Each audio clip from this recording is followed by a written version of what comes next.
What's the cringiest thing in martial arts? Your mileage may vary. For me, it's how weirdly tribal people get. There was a video several years ago of a Wing Chun guy trying out for an MMA organization, and they kept wanting him to do a round kick. I don't do round kicks, I'm a Wing Chun man. And he ended up basically having a breakdown. I was born a Wing Chun man, I would die a Wing Chun man. I'm like, dude, you're from New York, you weren't born in anything.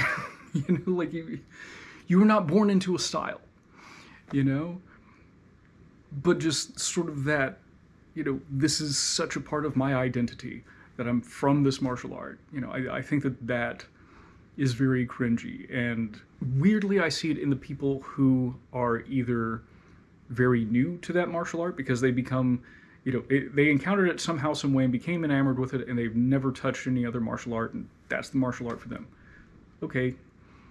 But I also see it in people who have been practicing for, decades usually.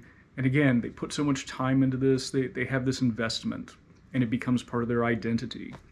I've had interactions with people online, guys who are older than me, in their 40s and 50s and 60s, and they would practically have breakdowns when you just asked, like, okay, but can you prove it, about anything they brought up.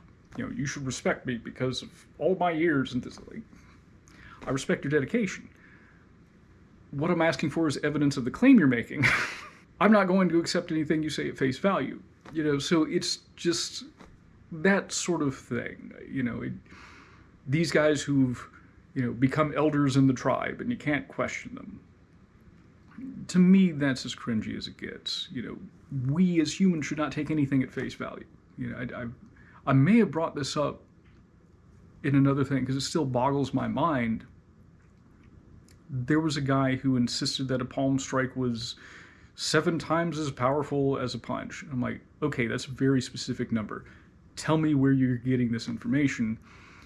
And he sent me a link to an interview that a guy, I would assume from his style, did. And this guy's belief, to which he didn't provide any evidence, was a palm strike is 7 times as powerful as a punch. And anyone who knows anything about body mechanics is,